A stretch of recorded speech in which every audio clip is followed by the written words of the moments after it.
महंतेच्छु बलवंतम no सोसो बहुवंतम विवादिनो दुल्लहो तारिसो नरो।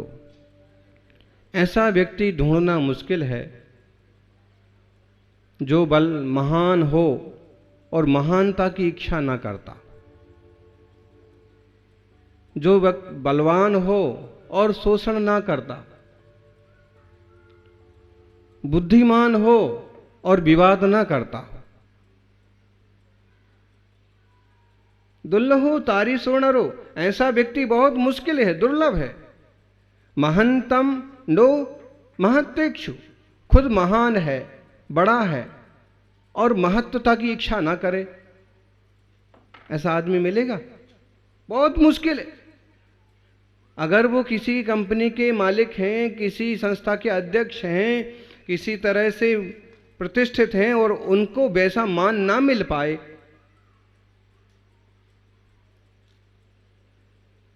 सम्मान ना दिया जाए, तो कुछ ना कुछ गड़बड़ होने वाला है फिर समझो। क्यों? क्योंकि पछता नहीं है, हमको नहीं बुलाया, हमको नहीं पूछा। महान है और उसका सम्मान ना हो, और महान हो और महत्वता का इच्छुक ना हो, बहुत दुर्लभ है। दूसरी बात, बलवान हो और शोषक ना हो।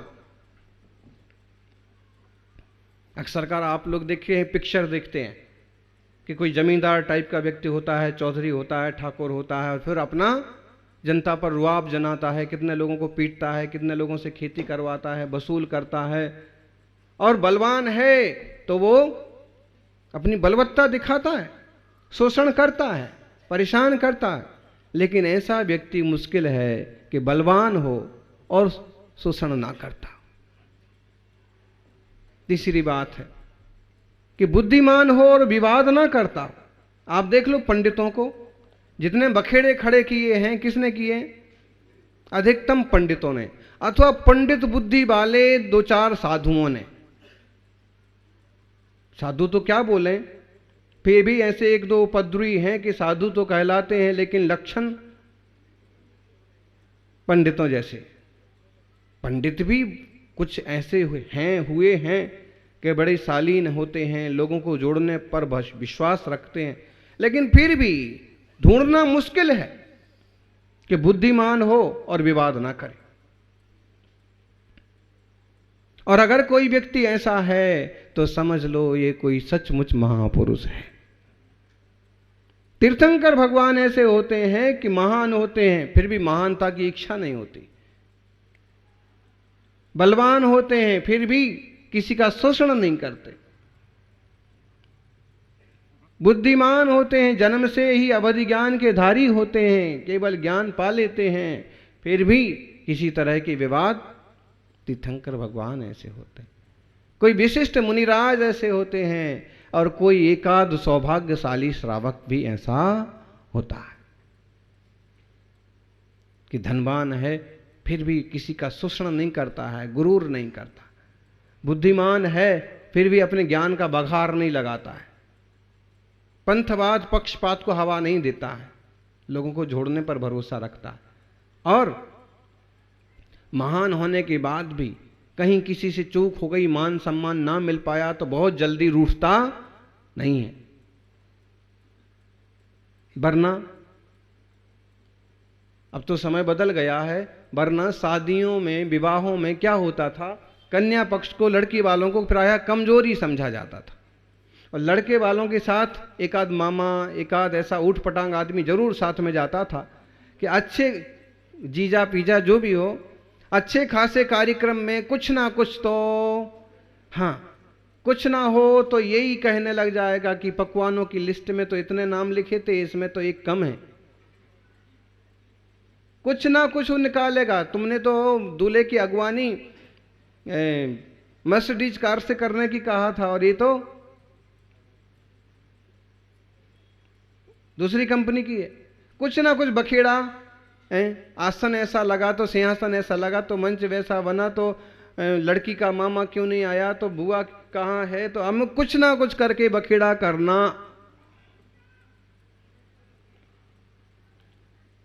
और एक तरह का पहले शौक भी होता था, अगर आप बारात लेके जा रहे तो एक आध बड़े बखेड़ा वाला आदमी भी साथ लेके जाना जरूरी समझा जाता था।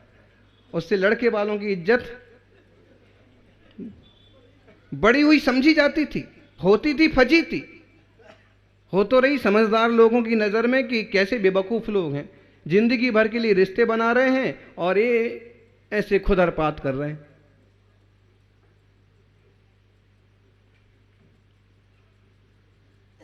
तो ऐसे ही समाज में भी एक आध बखेड़ादार आदमी होता है। सागवाड़ा में शायद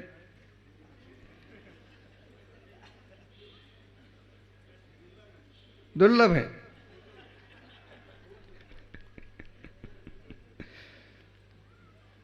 नहीं तो बहुत होता है लोगों को, ज्ञानियों एक तरह के एक गुण हैं, और जब भी इनके प्रति इस तरह का भाव हो जाता है तो यही दोष बन जाते।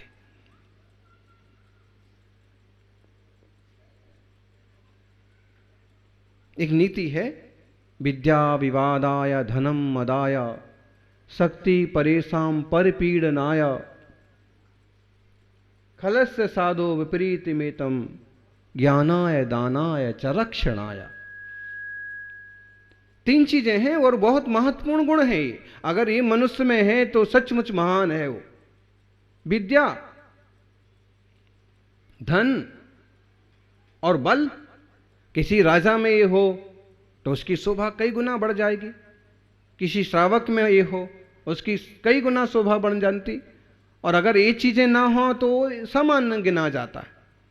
लेकिन होता ऐसा है कि लोग विद्या विवादाय, विद्या का प्रयोग किस लिए करते हैं? विवाद के लिए। पहले बहुत होते थे विवाद, विवाद का मतलब शास्त्रार्थ। अभी इसी पिछली शताब्दी में जयपुर खानिया में भी हुआ था एक शास्त्रार्थ, जैनों में ही अमुक पंथ तमुक पंथ। और अभी तो आए दिन कोई ना कोई पंडित का मुंह बजता रहता है, कोई ना कोई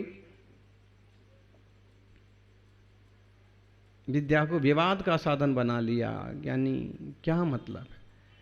सच्ची विद्या तो है आत्मविद्या, जिससे आत्मानुभूति हो, जिससे स्वरूपानुसंवित्ति हो, जिससे सब लोगों में हम एकता का भाव भर सकें। एक राजा थे और उन्हें शास्त्र सुनने का, धर्म चर्चा करने का, तत्व की बात करने का बड़ा अभ्यास था, बड़ी भावना थी। तरह तरह के पंडित आते, तरह तरह का उपदेश होता, तरह तरह के विद्वान आते, तरह तरह की शास्त्र चर्चा होती, तरह तरह की बात होती। ईश्वर के लिए कोई किसी रूप में बताता तो कोई किसी रूप में बताता, कोई साकार बोलता, कोई निराकार बोलता, कोई ऊपर रहता बताता, कोई नीचे रहता बताता, कोई कण कण में व्याप्त बताता। और सब सुन सुन करके सम्राट का भी दिमाग पक गया कि मामला क्या है। सब लोग धर्म धर्म बोलते तो हैं, लेकिन इतने सारे। उसने एक दिन किसी अनेकांतवादी ज्ञानी मुनिराज के दर्शन किए। मुनिराज के दर्शन करके कहा कि मेरे को धर्म के प्रति बहुत प्रेम और रुचि है, लेकिन इतनी तरह की बातें होती हैं तो मैं भी भ्रमित हो जाता हूं। कृपा करके आप बताइए सच्चा मार्ग क्या है। तब उन्होंने कहा कि तुम जो जो सुनते हो अपनी अपनी जगह, अपनी अपनी विवक्षा से काफी सही है। उन्होंने कहा कैसे कैसे? उन्होंने कहा कि सम्राट, आपका हाथी है ये। हाथी तो है, गांव में अंधे लोग हों उनको भी बुलाओ। गांव से अंधे लोगों को बुलाया गया। 7 अंधे पहुंच गए। उनको कहा कि इस हाथी को ये क्या है, इस हाथी को देख करके छू करके बताओ कि कैसा होता है हाथी। कभी अंधों ने हाथी देखा हो?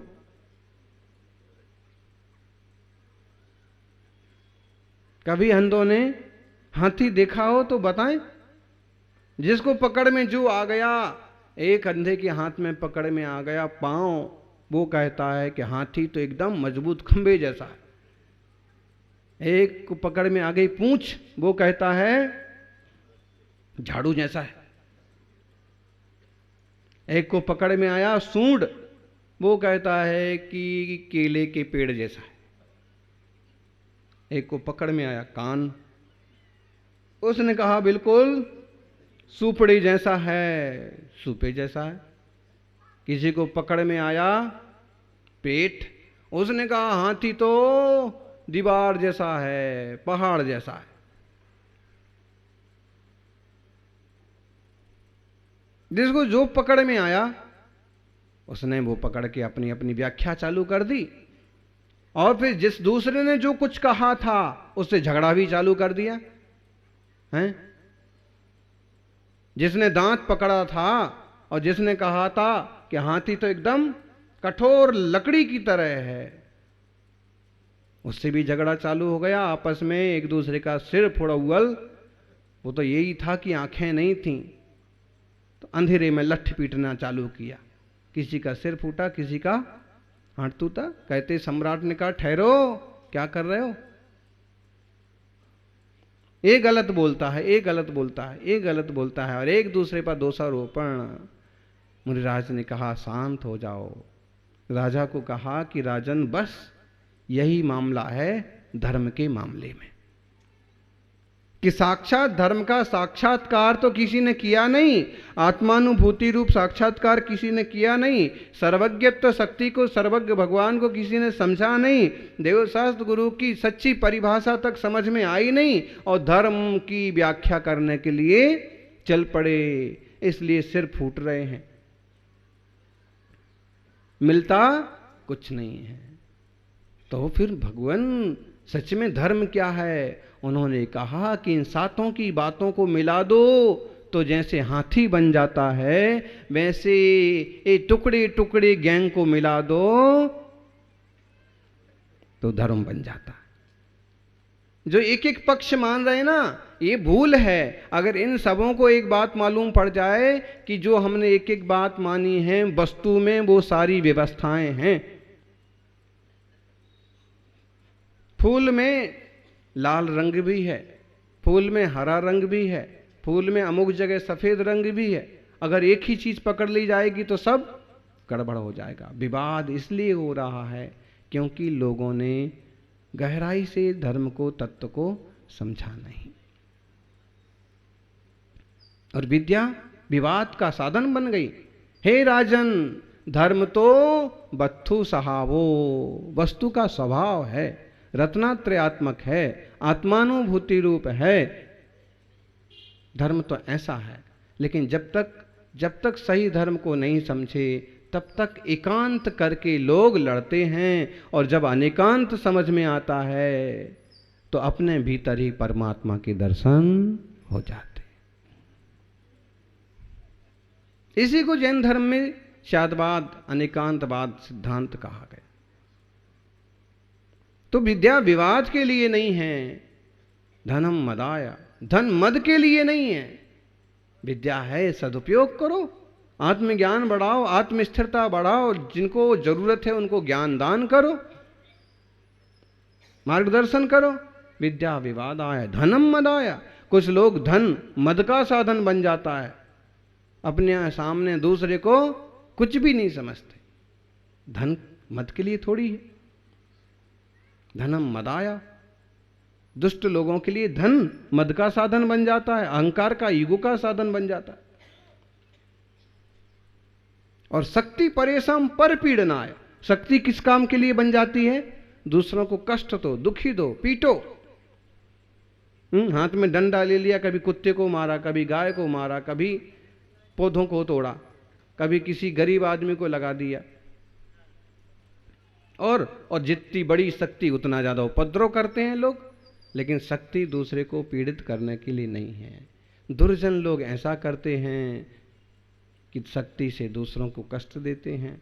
धन हो तो अहंकार करते हैं, ज्ञान हो तो विवाद करते हैं। लेकिन सज्जन लोग ज्ञानाय दानाय च रक्षणाय, सज्जन लोग ज्ञान करते हैं, दान करते हैं और दूसरों का रक्षण करते हैं। दान कर रहे ना, दान कर रहे हैं, अमुक उत्सव है दान कर रहे हैं, कमज़ोर लोग हैं उनके लिए उनके हिसाब से दान कर रहे हैं, धन है तो दान कर रहे हैं, और धन के साथ समझ है, ज्ञान है तो उसका सदुपयोग हो रहा है, वरना एक कौड़ी नहीं देंगे।